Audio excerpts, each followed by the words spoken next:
Legendary Pokemon are some of the most iconic in the entire franchise, which shouldn't really be all that surprising considering they're literally the faces of every new game cartridge, but their pretty faces aren't just for show, as Legendaries boast some of the highest stats, strongest abilities, and craziest signature moves in the entire game.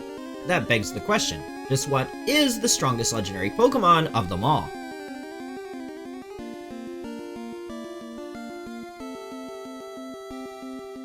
Is it Arceus, the literal god Pokemon? How about old school legends like Kyogre or Groudon? Or maybe it's Sam Sulek if he was given the lead role in The Fly? Well, in this video, I'm going to try and answer that question. I'm going to look at past success, recent success, as well as potential future success to determine, without any subjectivity or opinions whatsoever, what the best legendary Pokemon of all time actually is. But first, I want to go over the different categories of legendaries and how I'll be dealing with them in this video, as it is a little unfair to compare them all against each other equally. Because just like regular Pokemon, legendaries also have some that are beyond broken, and some that you probably forgot even existed. Basically, there are three subcategories of legendaries in competitive Pokemon. Mythical legendaries, which are forbidden for players to use in official tournaments, sub-legendary Pokemon, which are pretty much always allowed in official tournaments no matter the rule set, as long as they're able to be legally obtained in the current generation's game. And last are the plain old, high-statted, restricted legendaries. You know, the ones you usually think of whenever you hear the word legendary. A lot of these are on the covers of new games and are typically only allowed in official competitive play once per generation, an average of about 1 out of every 3 years. This means that when I evaluate the resumes for each legendary, I'm going to have some with many years of experience versus some that just haven't had the chance to build a robust resume yet. And as someone who knows all too well what it's like to go through the hiring process right out of college, you know, all that BS, like when companies say they're looking for an entry-level candidate and the minimum experience they want is actually 5+ years. Hello, that is by definition not entry-level. Anyway, my tangent aside, I'm gonna try and be fair when I evaluate all these legendaries, taking everything they've achieved into account, no matter how long they've been around for. The legendaries who have been around for 20 years won't necessarily be ranked higher just because they've been around longer than more successful legendaries who may only have a 5-year history. However, you mythical legendaries, I'm sorry, but I gotta have some standards here. If you haven't even taken part in a single world championship, how can I possibly crown you as the GOAT? Alright, with that out of the way, let's get started. I'm gonna first go through all the legendaries in contention for the best to ever do it, and then after we've given out our participation awards, we'll count down starting from the top 3. Let's start off with the Weather Trio from Generation 3, Groudon, Kyogre, and Rayquaza. Every single one of them has won the World Championship, but Groudon and Kyogre have dominated competitive play every single year they've been legal. Rayquaza was phenomenal when it could Mega Evolve, as Wolf Glick used it expertly to win Worlds in 2016, but it's actually been extremely mediocre without its Mega. Rayquaza does have phenomenal base stats, but it's really a victim of stat distribution, as it can't properly utilize both its high physical attack and special attack at the same time. In order to optimize its stats, it has to choose one, and so no matter what, 150 of its total base stats will be going to waste. The good news, however, has to do with its future outlook. Terastallization should be a big help for it. We've seen for over a year now how much damage Terra Normal, Choice Band, Extreme Speed does, especially with Chien-Pao on the field as well. With weather effects certain to play an even larger role than in generations past thanks to Koraidon and the Paradox Pokemon, not to mention the already existing behemoths Kyogre and Groudon, Rayquaza can serve as both an anti-meta option and a huge priority damage threat. However, because Regulation G only allows the use of one restricted legendary per team, the small degree to which Rayquaza is better than simply using Dragonite plus a different restricted legendary may mean that Rayquaza has to wait until a future regulation where 2 restricted legendaries are allowed in order to really see its full potential. On the other hand, Groudon and Kyogre have been dominant every year they've been allowed, not just when they could utilize their primal forms. And these decades-old Pokemon have yet to be power crept either, as even as recently as 2022, they were top threats to win the World Championship, finishing 2nd and 3rd respectively. The fact of the matter is, being able to manipulate field effects passively, thanks to Drought and Drizzle being absolutely broken abilities, has turned otherwise completely unusable Pokemon like Torkoal and Pelipper into actual serious threats. Now imagine those same abilities on Pokemon that have literally almost double their stats. While Kyogre's ability powers up its own damage as a water-type attacker, Groudon, being a pure ground type, benefits from the sun more defensively, as it weakens super effective damage from water-type attacks. Sun is also now a much more abusable field effect than Rain, thanks to the existence of the past Paradox Pokemon. However, Groudon has new competition in the form of Koraidon, while Kyogre is still the only Pokemon that does what it does. Let's move on to Generation 4. I want to start with a personal favorite of mine, one I've used to win the World Championship twice, and it's actually tied for the most World Championship titles ever with 3. I'm talking about Cresselia. And a personal favorite meal delivery of mine is Factor. Factor takes the stress out of meal planning and sets my day up for success. Grocery stores, prep work, cooking and cleaning fatigue. Sometimes I'm just in the mood to make life easier on myself, opting for Factor's chef-crafted, dietitian-approved meals delivered right to my door. There's over 35 never-frozen meals to choose from each week, including options like Keto, Protein Plus, my go-to by the way, Calorie Smart, Vegan and Veggie, and more. And I'm a busy guy. I work full-time while making these videos. So Factor being able to offer loads of snack options like breakfast, smoothies, juices, small bites, and more to keep me going no matter what's on my schedule is another huge benefit. I love Factor as a go-to dinner solution whenever I'm home working on my videos. All I have to do is heat them up, and in 2 minutes, they're ready for me to eat. So head to factor75.com or click the link below and use code Rizzo50 to get 50% off your first Factor box and 20% off your next month of orders. That's code Rizzo50 at factor75.com to get 50% off your first box plus 20% off your next month of orders. Thanks again to Factor for sponsoring this video. Now, Cresselia is still good as a Trick Room setter that can support its allies with its incredible signature move Lunar Blessing, which restores you and your allies' HP and heals any status conditions, but most of Cresselia's major success has come from 2018 and earlier. That's over 5 years ago. It's definitely suffered from power creep, as Pokemon have increasingly been given higher and higher offensive base stats, while also been given more and more tools to dish out insane damage. Things like Z moves, max moves, terrain boosted moves, whatever of Ruin ability boosted moves, the list goes on and on. But what's even funnier, or crueler depending on who you ask, is that Cresselia was actually nerfed. Sure, that's not so surprising, right? After it won its 3rd World Championship in 2015 as part of the infamous Chalk team, you could have made the case that it deserved a nerf. Nope, it was nerfed in 2022. Almost a decade past its prime. It had already been power crept.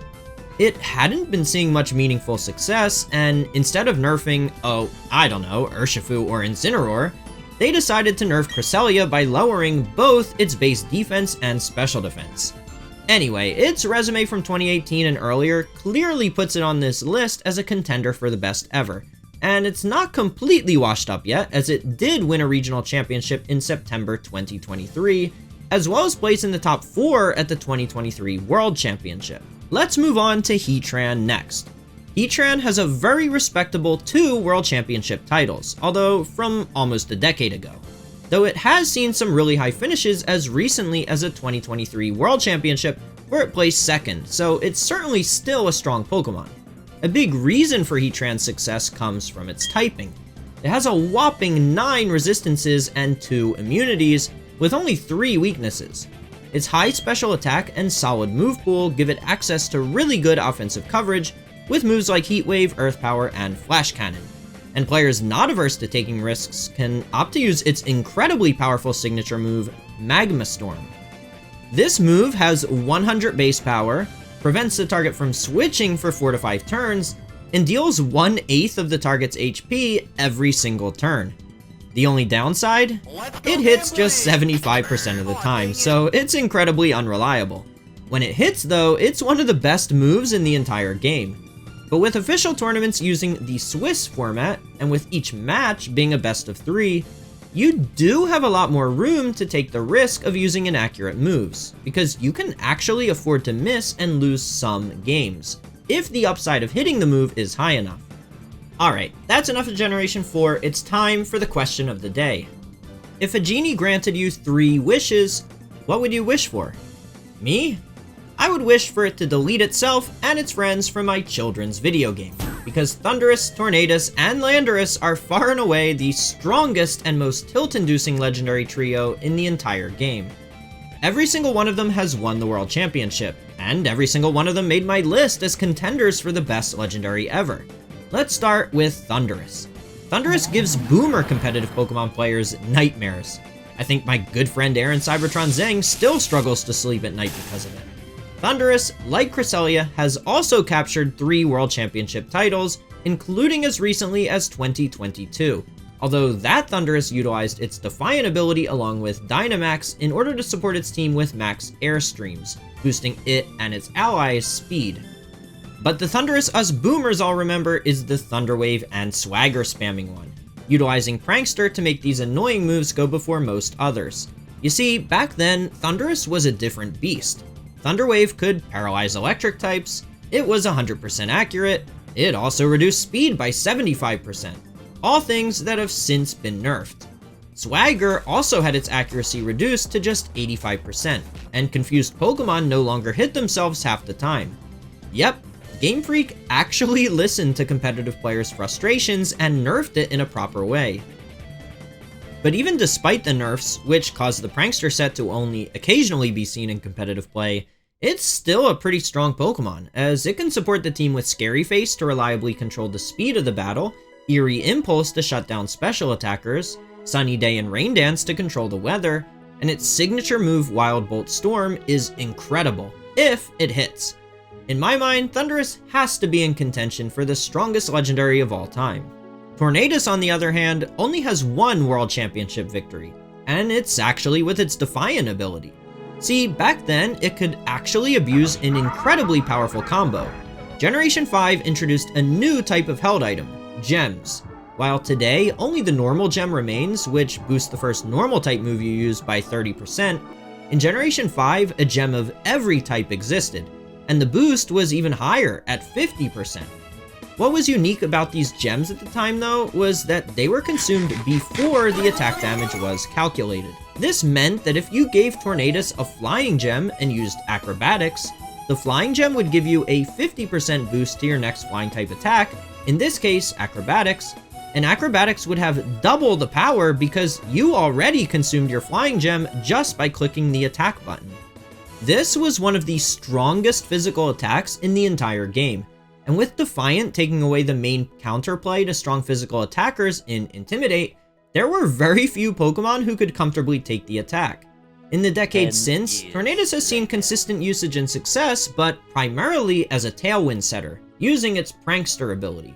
But where Tornadus shines is its consistency. No matter the rules and regulations, no matter the Pokemon available for players to choose from, it's always the go-to Tailwind setter. And Tailwind teams, while rarely being the #1 archetype, are always at least a very strong archetype of team, so I really have no choice but to include Tornadus in this list. The last of the original trio of genies is Landorus, and where do I even begin with this thing? Landorus is the original Pokemon to really introduce power creep to competitive Pokemon. I'm not sure what more I can say about it to paint a better picture of just how dominant it was, so I'll just show you the top 8 teams from the 2015 World Championship, and as long as you didn't fail kindergarten math class, I think you should be able to count that that's 8 Landoruses. Landoruses? Landori? Whatever you want to call it, it was absolutely broken upon the release of its Therian form. I've talked in videos before about just how good of an ability Intimidate is. What I haven't talked about is just how good Garchomp was in Generations 4 and 5. Prior to the existence of Landorus Therian. Garchomp peaked in 2012, as dragons in general were incredibly strong. There were no fairy types yet, so very few Pokemon could actually withstand their attacks. Metagross and Tyranitar were two of only a few Pokemon who could actually take a Dragon Gem boosted Draco Meteor, but Garchomp could hit them both with a super effective Earthquake. This made Garchomp pair really well with those other dragons, like Hydreigon, Latios, and Salamence, as well as other Levitators like Cresselia, Rotom, and Thundurus, all of whom Garchomp could freely spam Earthquake next to. I actually used Garchomp exactly in this way on my World Championship winning team that year. It was especially effective because there weren't many good Intimidate Pokemon back then. Salamence and Hitmontop were the two best, but Garchomp was faster than Salamence and could hit it with a super effective Dragon-type move, and Hitmontop is not really the pinnacle of bulky Pokemon. I gotta get out of here! Well, it just so happens that when you take a Pokemon that's already among the best in the entire game, give it the best passive supporting ability in the game in Intimidate, and then increase its attack stats so that it rivals Groudon, it's gonna break the game. Landorus Therian would go on to dominate competitive Pokemon for over a decade since then, even winning the most recent World Championship in 2023. But the story of Landorus doesn't stop there.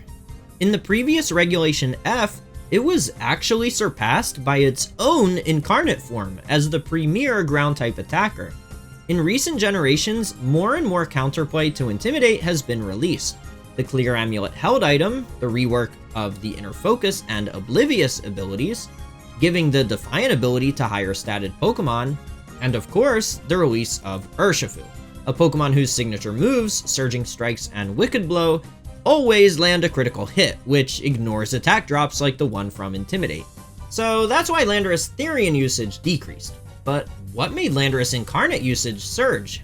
Well, the combination of its hidden ability Sheer Force with the held item Life Orb has a unique interaction. Not only is that combination boosting your moves by a combined 70%, but for whatever reason, your Pokemon with Sheer Force won't suffer from Life Orb's one drawback, the 10% recoil damage you incur after attacking.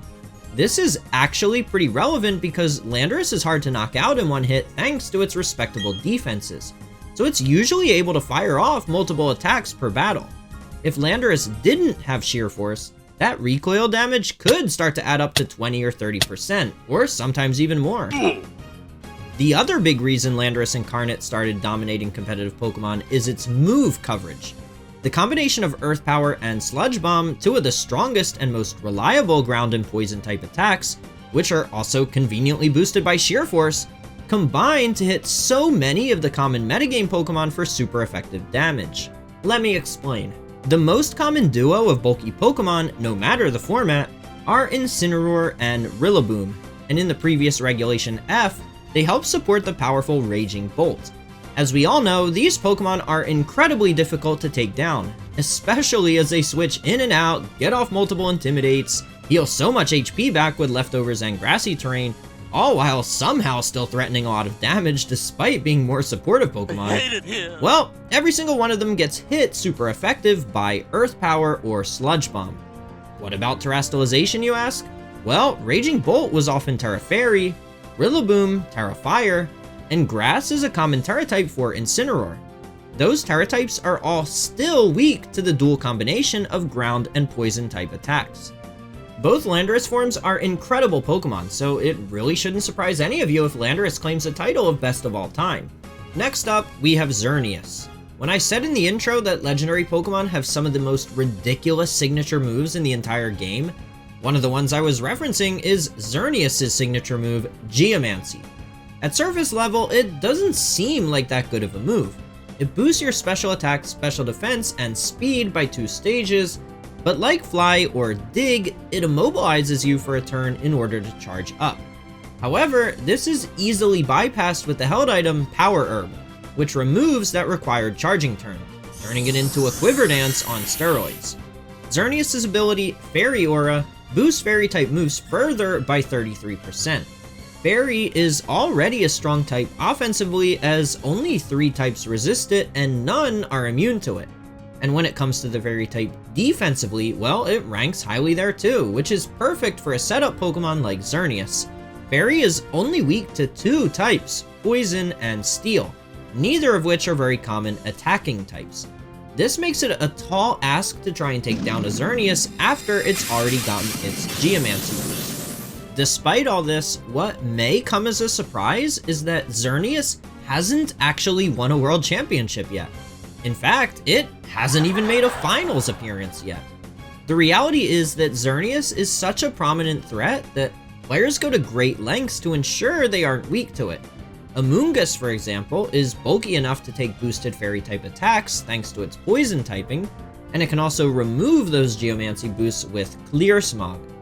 Aside from Amoonguss, steel types like Bronzong, Stakataka, Mega Metagross, and Zacian also have the bulk to take resisted fairy type attacks from Xerneas even after a geomancy, and they can threaten KOs back with super effective physical steel type moves, and in the case of Bronzong and Stakataka, even use moves like Trick Room and Gyro Ball to turn Geomancy's speed boost into a negative. While Xerneas hasn't found success yet at the World Championships, it has still dominated the competitive scene in 2016 and 2019, winning multiple regional and international championships. It hasn't made an appearance in Generation 9 yet, and there's no telling if it ever will, but with Pokemon Legends ZA on the horizon, the possibility of Xerneas being allowed sometime in 2025 and utilizing Terastallization not only defensively after it sets up with Geomancy, but offensively as well with Terra Blast, it's certainly something players will have to watch out for. Moving on to the Sun and Moon legendaries, the Tapu Pokemon completely shifted how competitive players had to approach the game. Much like Kyogre and Groudon's Drizzle and Drought abilities, the Tapus also have an ability that passively creates a field effect every time they're sent into battle. While all of the terrains are really good, I'm only considering 2 of the Tapus for best of all time. Let's start with Tapu Koko. Upon release, Tapu Koko's base speed stat of 130 was in a tier of its own. It was able to outspeed almost everything that wasn't holding a Choice Scarf. Electric Terrain also gave a 50% boost to electric type attacks while it was active, making it an absolutely devastating attacker, capable of one-hit KOing almost anything that wasn't resistant or immune to electric type attacks with its electric Z move, Gigavolt Havoc. The electric terrain also had the side benefit of preventing Pokemon from falling asleep. So while Amoonguss did serve as a good answer to Tapu Koko being able to deal with its electric type attacks, it at least couldn't threaten putting your Pokemon to sleep with Spore. Tapu Koko went on to win both the 2017 and 2018 World Championship, and even made up 4 of the top 8 teams at the 2019 World Championship. However, that would be the last we'd see of Tapu Koko. With the release of Sword and Shield, Game Freak decided to give the terrains a nerf.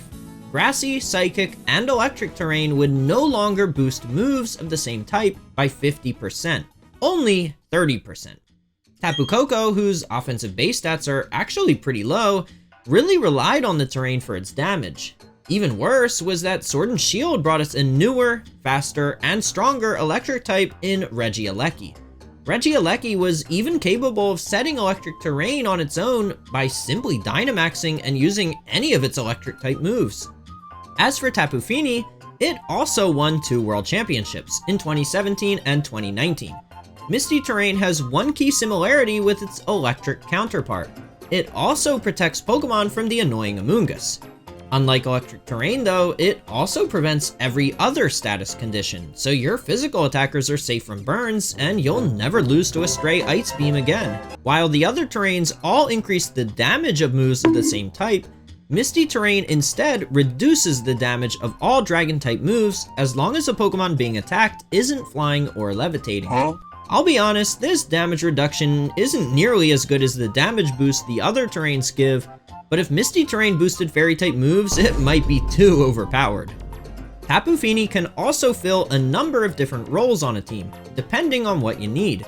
It can support the team with a Citrus Berry set thanks to all of the amazing supportive moves it learns. If your team needs more damage, many players have found success giving it a choice specs and firing off strong moves like Moonblast, Muddy Water, and Dazzling Gleam. And if the metagame is more slow-paced and you want Tapu Fini to be a setup sweeper, well, you can give it leftovers and the move Calm Mind in order to win a long, more drawn-out battle. The last thing I'll say about Tapu Fini is anytime it's not legal in the game at any point in time, I always see competitive players clamoring on social media for Game Freak to add it back into the game, as if it's some team building bandage that just shores up any team's weakness. But honestly, it really is that kind of reliable Pokemon.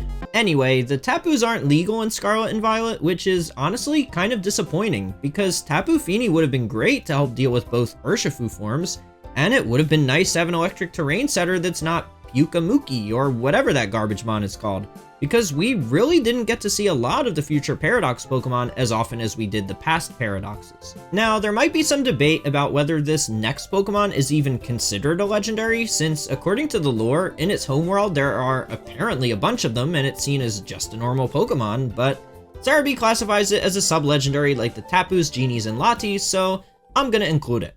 The Pokemon I'm talking about is Kartana, my favorite design Pokemon out of all the Ultra Beasts. But it's actually really good in competitive Pokemon too. Grass and Steel is a phenomenal type combination, granting it 9 resistances and 1 immunity, while it only has 2 weaknesses. This helps make up for the fact that even Rattata has a higher special defense. But what did you expect? It literally is paper after all. Kartana's specialty though is cutting through opposing teams as a fast physical attacker, as its base 181 attack stat is quite literally the highest in the entire game, excluding Mega Pokemon. Kartana also has massive potential to simply snowball a game out of control, as its ability Beast Boost grants it an attack boost every time it picks up a KO. Kartana has had a lot of success since its release, culminating in a World Championship victory in 2018. Next up is my favorite Pokemon from Sword and Shield, Urshifu. Said no one ever. Whoever at Game Freak designed this monstrosity needs to take an unseen fist straight to the dome. In a video game, of course. I don't condone violence on this channel. But Urshifu joins that small handful of Pokemon that prevent you from actually playing the game. Just like how you can switch a Pokemon out to have one that resists the incoming hit taken instead, the move Protect is another way that you can take defensive measures in a battle. That at least was the case until they made Urshifu. Thanks to its signature ability Unseen Fist, it can bypass Protect with any of its moves that make direct contact, which of course is literally all of them. Alright, so you can't protect against it. Surely just lowering its attack with an ability like Intimidate or increasing your own defense with something like Iron Defense act as good counterplay, right? Wrong. Urshifu's signature moves, Surging Strikes and Wicked Blow always land a critical hit, which like I mentioned bypass attack drops you've suffered, but they also bypass defense boosts the opponents gained. No worries, you've got your sturdy Alolan Golem and Focus Sash Toxtricity ready to zap that pesky Rapid Strike Urshifu back to its Pokeball. Wait, Surging Strikes hits how many times did you say? Okay. Well, both Urshifu forms are only base 97 speed, right? I can just outspeed and KO them. Oh, Single Strike Urshifu gets Sucker Punch, and Rapid Strike Urshifu gets Aqua Jet to move before I even attack? Well, that's nice of Game Freak, always looking out for the bottom 99% of Pokemon. Well, I did miss one thing that was able to stop Urshifu. A global pandemic. Oh, Damn, man. oh, that's bleak. Because the official circuit was shut down for 2 years during Sword and Shield, where Urshifu would have had a great shot at claiming a World Championship victory. Urshifu has really only been given one chance to show how broken it is at the World Championships, and to no one's surprise, it did, winning the 2023 World Championship. However, and this may surprise you, it's gonna be hard for me to really place it in the top 3 all time, because it's only really had one real opportunity at the World Championship. I need to see more of Urshifu on the biggest stage before I crown him as the GOAT. And this leads me to more of the modern abominations where Game Freak decided to trust their game balance to a 5-year-old. However, despite these Pokemon being incredibly strong, just like Urshifu, I'm not sure I can crown any of them as the best of all time, when none of them have even been legal in more than a single World Championship yet. But speaking of crown, let's start with Zacian. Zacian is just lazy game design. Not only does it have arguably the best type combination in all of Pokemon, but it has an ability that just passively gives it an attack boost every time it enters the battle. Yeah, unlike the Ultra Beasts who require landing a KO in order to get a stat boost, Zacian doesn't even have to do anything to get the boost. Just by giving it some old sword as a held item, it gets to use its signature move, Behemoth Blade, a 100 base power, 100 accuracy steel type move, on top of a massive increase to its attack stat and a minor increase to its already insane speed stat. Zacian predictably wound up winning the only world championship it was legal for in 2022. On the bright side, Game Freak did dish out a major nerf to Zacian in Scarlet and Violet. The crown form would see its base attack stat reduced by 20 points, which is actually pretty massive. It also would no longer receive the passive attack boost thanks to its ability every time it enters battle. It would only activate a single time and then never again. This means if you intimidate Zacian to negate the attack boost, it can no longer just switch out and back in again to regain the boost. Since I already told you guys I'm not putting Zacian in my top 3 because it's too new, I do want to at least comment on how I see it performing moving forward. I don't think Zacian is the top tier pick for your restricted Pokemon that it once was, as while it is a big ball of stats with great typing and a free passive attack boost, the nerfs combined with it not doing too much to impact the battle beyond just damage give it an actual weakness that it never had before. Where I think it can still succeed is on a more offensive style of team where switching Pokemon isn't a big part of your game plan. Think Pokemon like Tornadus or Chiempao alongside Pokemon to shut down the best Intimidator, Incineroar. And speaking of offense, let's talk about Calyrex. While Calyrex by itself is absolute garbage, just by learning how to ride a horse, it becomes absolutely broken. Both Calyrex Shadow Rider and Calyrex Ice Rider share similar abilities, which prevent the opponent's berries from activating and also grants them a special attack or physical attack boost respectively anytime they land a KO. While these stat boosts are conditional, unlike Zacian's, Calyrex has a much easier time taking knockouts and getting these boosts than the similar Ultra Beasts do. And that is in large part thanks to their signature moves, Glacial Lance and Astral Barrage. They both have 120 base power and 100% accuracy with no drawback, which is already insane, but they also hit both of the opponent's Pokemon. For comparison's sake, the Genie signature spread damaging moves like Bleak Wind Storm have 100 base power and 80% accuracy, while Kyogre and Groudon signature spread damaging moves have 110 and 120 base power respectively, but only 85% accuracy. Ghost and Ice also happen to be really good offensive types. While 4 types resist Ice-type attacks, it hits 4 other types super effective, all of which are very common in formats that include restricted legendaries. Ghost, on the other hand, while only hitting 2 types super effective, is only resisted by a single type, with one more having a complete immunity. This makes it really easy to get your Calyrex in a position mid or late game to clean up the opponent's team and stack those attack or special attack boosts. The big differentiating factor, other than their type differences, is that Shadow Rider is a fast but frail special attacker, while Ice Rider is a slow and bulky physical attacker, perfect for taking advantage of the move Trick Room. While Calyrex Shadow Rider was the one to win the only world championship they were legal in, Ice Rider also finished in the top 4, which is still very respectable. I'm confident that both Calyrex forms will continue to dominate in Scarlet and Violet as well. Even though Shadow Rider was the more successful of the 2 forms, Glacial Lance was the move that saw a slight nerf in its base power moving from Sword and Shield to Scarlet and Violet. But I don't think it'll make a huge difference as the move is still ridiculously powerful. Ice Rider will still be the premier Trick Room sweeper, especially as the inclusion of Miraidon and Koraidon just adds more Glacial Lance fodder into the game. And with Shadow Rider being the second fastest legal Pokemon, only behind Regieleki, it's still capable of sweeping through entire teams when positioned well, completely independent of whatever weather or terrain strategy your opponent may be employing. Honestly, after we're finished with Generation 9, it's very possible that Calyrex will be unanimously considered as the best legendary of all time. But since it's only been legal for a single world championship so far, I just can't in good faith declare it to be the best of all time. Yet. Just a few more legends to go before we finally count down the top 3. Making our way to the new Generation 9 legendaries, let's start with Chiempao.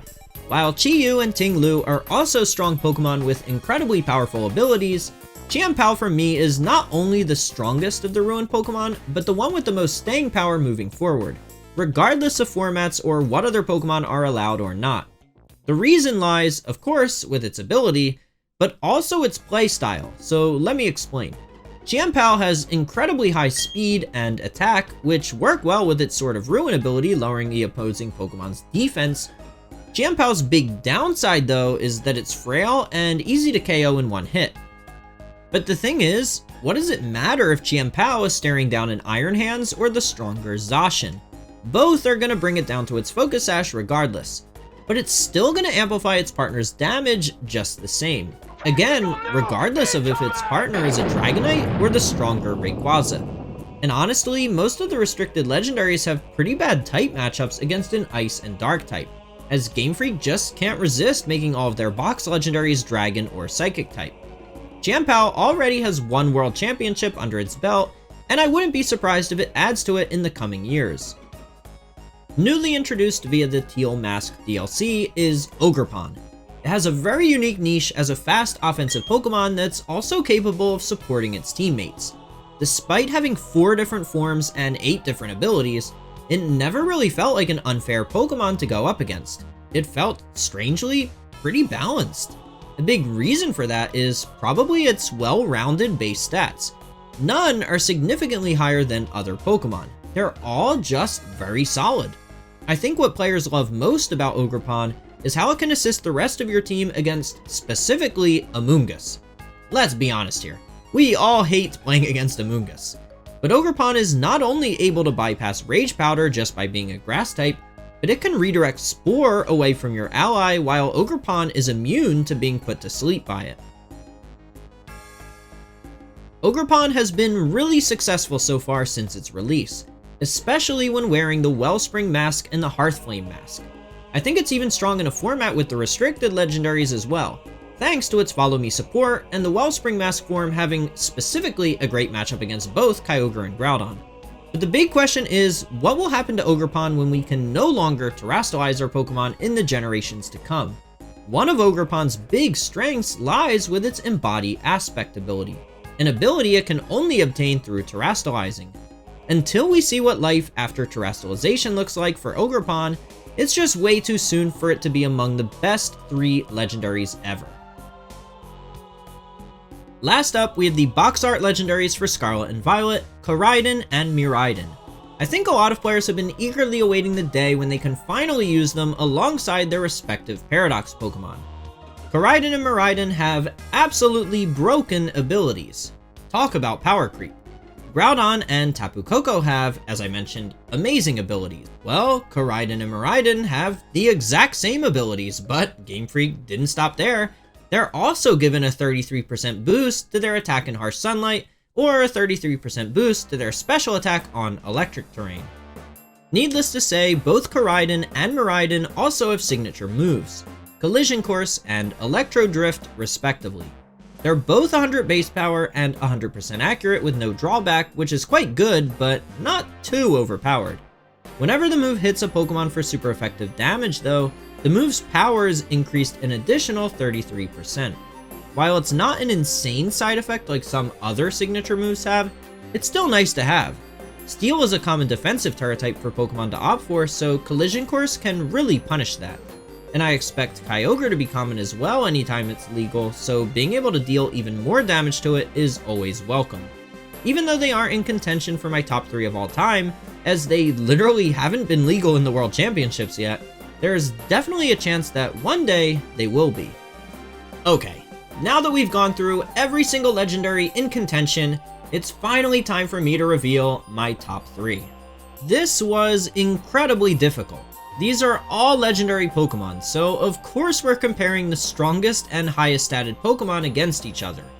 But I had to make an executive call here, so let's start off with number 3. I'm gonna go ahead and give the bronze medal to Landorus, who I rank as the 3rd best legendary of all time. I've already said a ton about Landorus in this video, so I'll keep this brief with just a single sentence. You know a Pokemon is absurdly broken when the best counter to it is literally itself. And that's Landorus to a T. Alright, we're down to the top 2 legendaries of all time. And because I think it's actually very fitting with the lore behind them, I'm gonna go ahead and reveal both now. You may have suspected it, but I think the 2 best legendary Pokemon ever are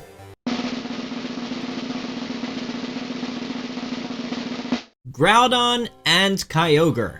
I know, how could I not have the strongest legendary ever be one of the restricted ones? Restricted legendaries have only been legal at the World Championships 4 times in competitive Pokemon's history, soon to be 5 with the upcoming 2024 World Championship. Among all restricted legendaries though, the only ones to actually win Worlds more than once are Groudon and Kyogre, who have each won twice. Since I've won Worlds with both, you guys are gonna have to let me make the completely unbiased and fact-based conclusion that Groudon is only the 2nd best and Kyogre is the best legendary of all time. And no, it's not just because I chose Pokemon Sapphire as my version of choice as a kid, although maybe that did play a small role. But seriously, I really did have a hard time deciding between the 2 because, honestly, they are just about equally absurd. The reason I rank Kyogre slightly ahead though is I just see it as a more dynamic Pokemon. I think it forces players to have to include counters to it on their teams or else it can single-handedly win games. And even if players have counters to it on their team, it doesn't necessarily make Kyogre useless, compared to say shutting down Xerneas with a Xerneas counter. Water Spout just hurts. It's the strongest water-type move in the entire game, hitting both opponents' Pokemon for massive damage when Kyogre is at full HP. Even Pokemon that resist it can almost lose their entire health bar. Kyogre is also quite versatile.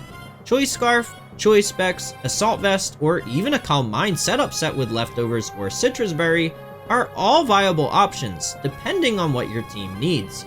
It can also work well as a sweeper under both Tailwind and Trick Room, something not many Pokemon can do. This isn't a slight to Groudon at all, but all of these reasons lead me to crown Kyogre as the greatest legendary of all time. Well, until Calyrex inevitably wins the next 2 World Championships. But let me know if you disagree what your top 3 legendaries of all time are in the comments below.